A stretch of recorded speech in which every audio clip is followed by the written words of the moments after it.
On the Locked On Blues podcast, the end of the regular season is here. The St. Louis Blues have one game remaining, occurring tonight against the Dallas Stars. As we all know, they're not making the playoffs, so this is it until September, October of next year. Talking about the last game against Dallas, which they lost, tonight's game against Dallas, and then the multiple different scenarios where the Blues could end up picking as high as 8th in the draft or as low as 11th, depending on who wins and who loses. A lot of important games tonight for the Blues in terms of draft odds. So we're going to be talking about all of that and more on today's episode. Going to be a good one. Make sure you stay tuned.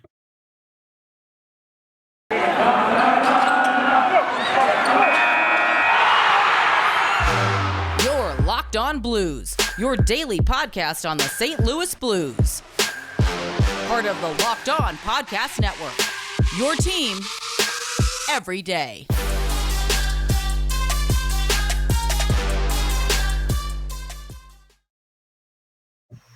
Ladies and gentlemen, welcome back to the Locked On Blues podcast, part of the Locked On Podcast Network, and your number one source for Blues content. I'm your host, as always, Josh Hyman. I've been covering the St. Louis Blues for about 5 years, whether it be Twitter, writing articles, or this podcast, which I've been doing for about 3. A lot of experience covering this team, and for the first time, we are watching a Blues final regular season game. Not for the first time, but the first time since doing this podcast, we are watching a Blues final regular season game with them having no chance of making the playoffs. Obviously, the last time they were eliminated from the playoffs, they could have won on that final day against Colorado and didn't. It is what it is. But yeah, this game is technically meaningless.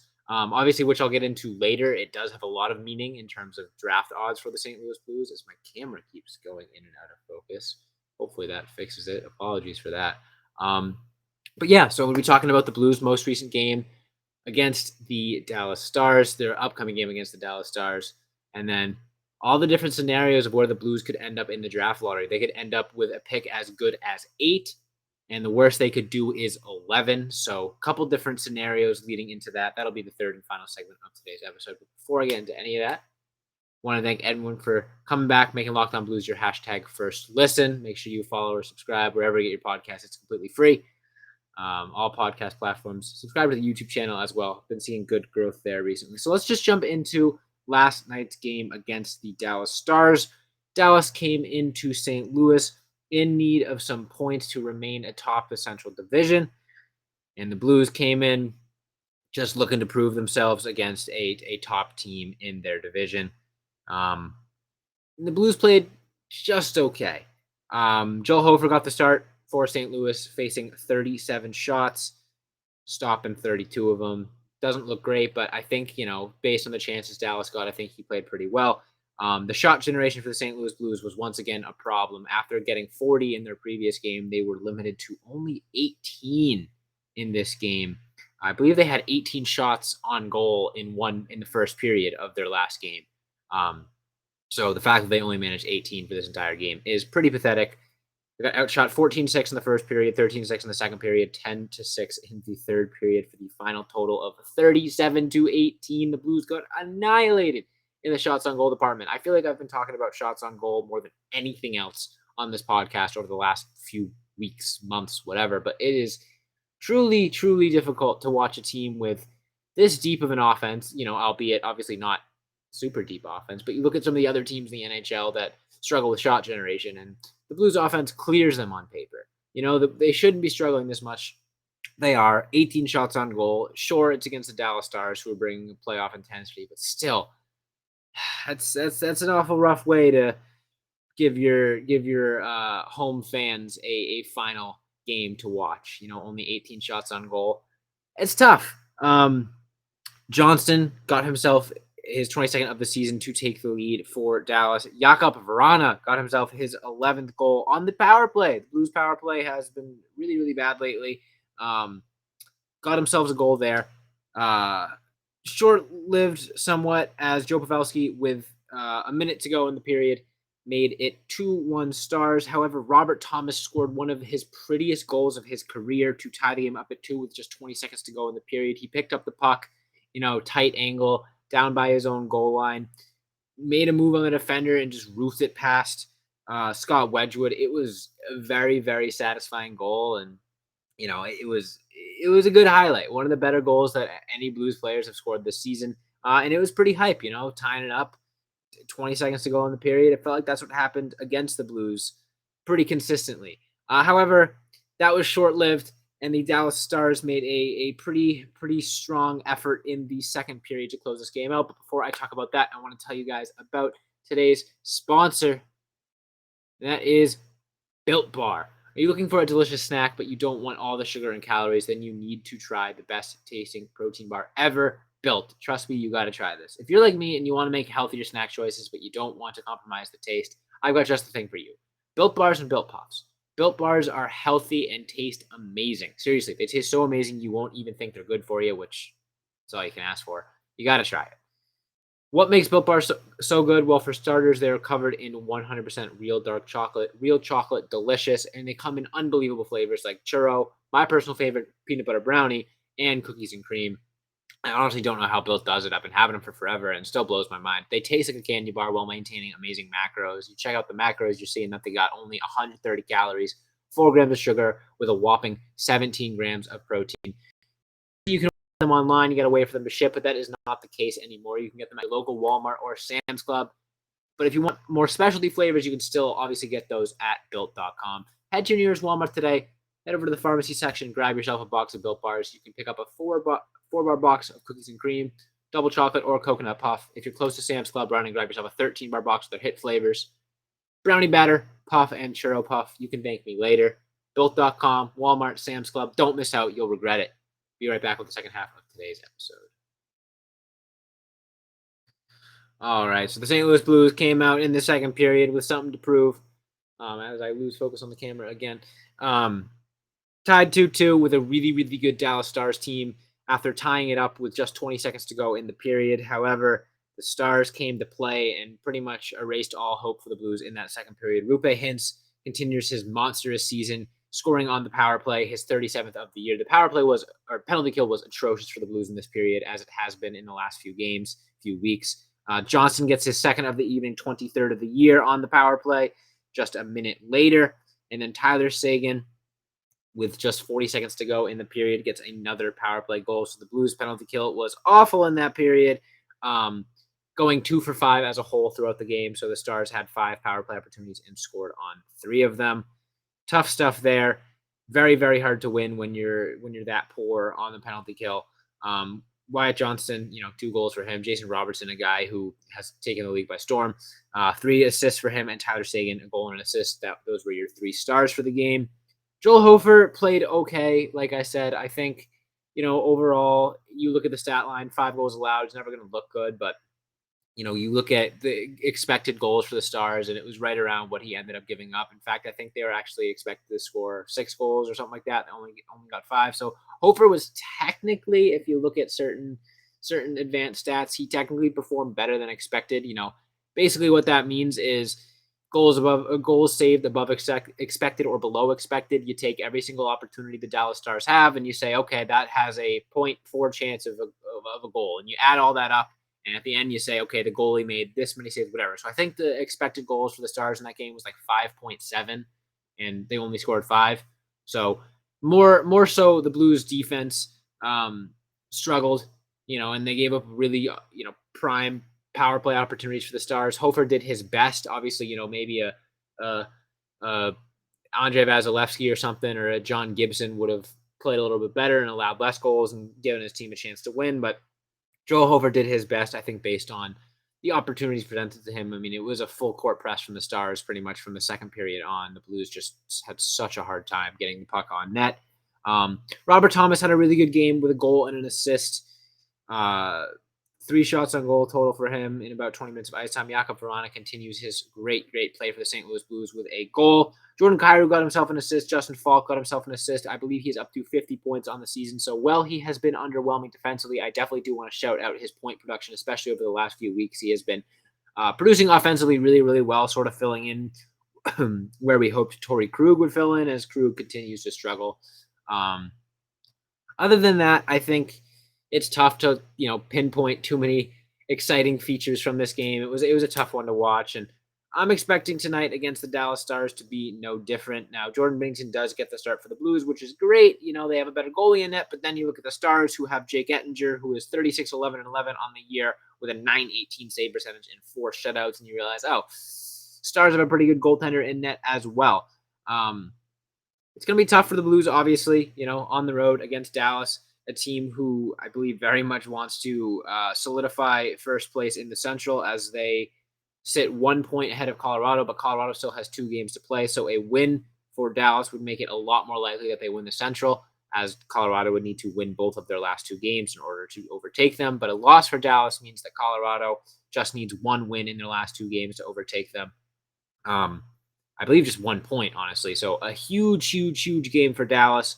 They would much, much, much rather play a team like Seattle, I'm assuming, in the first round than Minnesota. Not to discount Seattle, but very, very important game for Dallas in terms of standings. And I expect them to come out with as much intensity as they did in their, last game against St. Louis last night. And also a big game for St. Louis in the standings, as they want that draft lottery odds. Maybe not the players, but the fans, the front office, I'm sure would be more happy with the 8th pick than with the 11th pick. And there's a lot that goes into that. I'll talk about that in a little bit. But I want to preview this game a little bit. Jordan Binnington making his final start of the year, looking to officially stay above 500, as right now he is 27, 26, and 6. 892 save percentage on the year, 335 goals allowed. Not the greatest statistical year from Jordan Binnington, but I think the statistics do him a little bit of a disservice. I think he was better than that indicates. I think this has been in terms of consistency, his best full regular season with the Blues. Obviously, he's had higher peaks in years past, but the thing that's important is his low points weren't nearly as low and as long. So gives me a good feeling about Binnington moving forward, that if the team plays better in front of him, if he gets more support from the defense and offense at times, then he can be a consistent starting with Blues. Like I said, Ettinger gets the start for Dallas. He's been really, really good all year. Dallas, not the greatest home team in the NHL, so maybe not a ton of home ice advantage for them. Only 21-10-9, excuse me. Blues are 19-20-1 on the road. Blues have really struggled against Central Division teams, going 9-15-1, whereas Dallas has been great. Dallas comes in on a 5-game win streak. Blues have lost their last 2. We know how they match up against each other, but just for fun, 15th ranked offense for the Blues, 7th for the Stars, 27th shots on goal for the Blues, 14th for the Stars, 22nd power play for the Blues, 4th for the Stars, 3rd in shooting percentage for the Blues, 7th for the Stars, 23rd in faceoffs, and 1st for the Stars. That was something I noticed last night as well, that the Stars were just killing the Blues on the faceoff dot, and I think that's a big part of why the Blues struggled with shot generation, because every time the puck was tied up, it felt like they lost the opposing faceoff. They lost a lot of offensive zone faceoffs, which just makes it hard to generate possession. Where the Stars really shine, however, is their defense. 4th in goals allowed, 9th in shots on goal allowed, 3rd in penalty kill, 6th in penalty minutes. So the Stars are a very, very, very, very good special teams team, being top 4 in the NHL in both power play and penalty kill. Blues have their work cut out for them if they want to come away with a victory. You never know. Second night of a back-to-back. Maybe the Stars are a little bit tired and the Blues want to show out in their final regular season game, but I think they've got their work cut out for them for sure. It's going to be a tough game.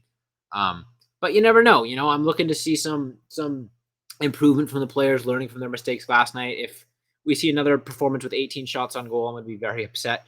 But yeah, I mean, look, I'm not expecting a win, especially considering what the Stars have at stake. I think they're going to be playing with a full playoff intensity, and they're just a better team than the Blues. They're a better team than a lot of teams, especially the Blues. So I'm not expecting much from St. Louis tonight. I just hope it's an honorable effort. Leave not too sour of a taste in our mouth to end the regular season. However, if you want the Blues to get a good draft pick, you're going to be rooting for a loss tonight, as well as a couple other teams to get wins. I'm going to be breaking that down and more. What pick the Blues can end up getting, who we're rooting for, how many points they need to get, etc. in this upcoming third and final segment. But before I get into that, I want to tell you guys about a new sponsor, and that is Game Time. With NHL playoffs starting right around the corner, NBA playoffs starting. Personally, myself, I love going to games. I love going to playoff games. Tickets are so expensive, though, and they're hard to buy, and the fees are stupid. Game Time is a great way to get your tickets. Buying tickets to your favorite events shouldn't be stressful. Game Time is the fast and easy way to buy tickets for all sports, music, comedy, and theater near you. With killer deals on last-minute tickets and their best price guarantee, you can stop stressing over the tickets and start getting hyped for all the fun you have. Some things that are great about Game Time: you get flash deals, last-minute tickets, easy to find and buy tickets for every event. You get images of seat views, which is so cool. Lowest price guarantee, event cancellation protection, job loss protection, etc. I just went on Game Time the other day, was looking at Celtics playoff tickets. They had really cheap tickets for game 2 on Tuesday. I scooped them up, didn't see prices that well on any other app. It was great. Now I'm going to the game. Thanks, Game Time. Game Time is the place for last-minute ticket deals. Forget planning months in advance. Game Time has deals on tickets right up to the day of the event. You can get exclusive flash deals, football, basketball, baseball, hockey, concerts, everything. The Game Time guarantee means you always get the best price. If you find tickets in the same section and row for less, Game Time will credit you 110% of the difference. So download the Game Time app, create an account, use code LOCKEDONNHL for $20 off your first purchase. Terms do apply. Again, create an account, redeem code LOCKEDONNHL for $20 off. Download Game Time today. Last minute tickets, lowest price guaranteed, and I'll be right back to wrap up this episode.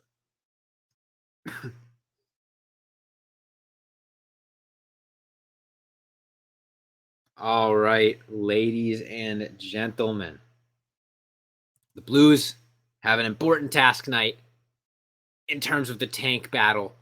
They need a loss, and they need a few other things to happen, because as of right now, the Blues are sitting at the odds for the 11th pick in the draft with 81 points. However, with the odds for the 10th pick are the Vancouver Canucks, also with 81 points. The odds for the 9th pick, the Detroit Red Wings, are at 80 points. And the odds for the 8th pick are the Washington Capitals, who sit at 79 points, which means if the Blues lose and all of those teams get more points, at least 1 or 2 points, the Blues could end up at the 8th pick. However, if the Blues win, they are locked in, guaranteed to have, I think they're guaranteed to have the 11th pick. I'm not sure what it is with Vancouver, but they're most likely guaranteed to have the 11th pick, maybe the 10th pick. The Washington Capitals take on the New Jersey Devils. That's going to be a tough one, excuse me, for them to win. However, they do just need, they do need 2 points. Let's see who else we got. The Vancouver Canucks take on the Arizona Coyotes, so a good chance for them to get points there. And the Detroit Red Wings, in their final game, take on the Tampa Bay Lightning. So, bit of a tricky scenario here, but let's go through each possible option, see what happens. So let's say the Blues win. The Blues win, they're getting the 11th pick. Maybe they have the tiebreaker with Vancouver. If Vancouver wins, then they get the 10th pick. But either way, kind of negligible difference. If the Blues lose, let's start with the Vancouver Canucks. If the Blues lose, the Capitals lose, and the Detroit Red Wings lose, but the Vancouver Canucks beat the Coyotes or go into overtime, I believe. Let's see here. Yeah. So if the Vancouver Canucks either go into overtime and lose or just win, so they get at least 1 point, the Blues will have the odds for the 10th pick. If the Blues lose, the Canucks win, the Red Wings win, or go into overtime and lose against Tampa, the Blues have the odds for the 9th pick.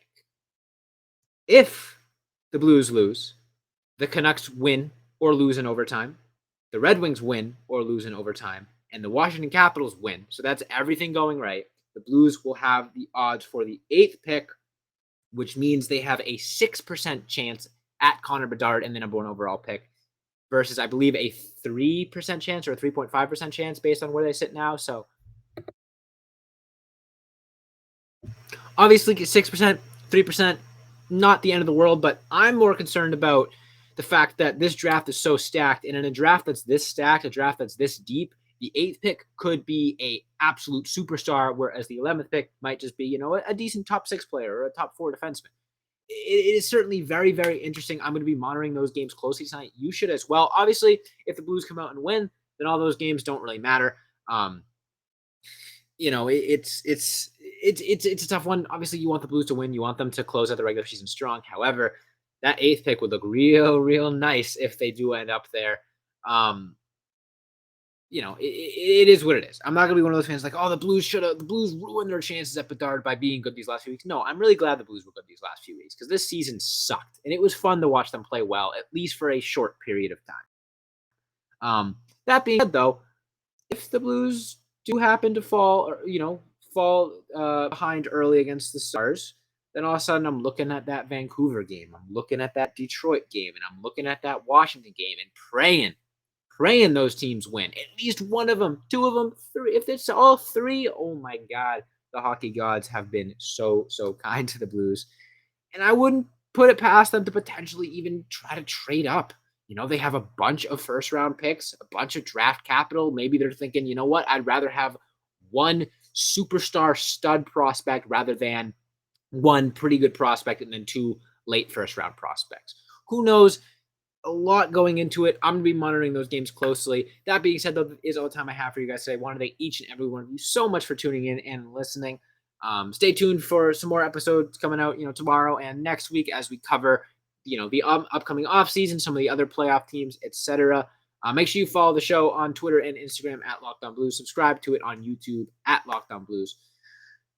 Free and available wherever you get your podcasts. You can follow me on Twitter at Josh Hyman NHL. Thank you all for listening. Thanks for your support throughout this season. It's been so fun. And as always, let's go Blues.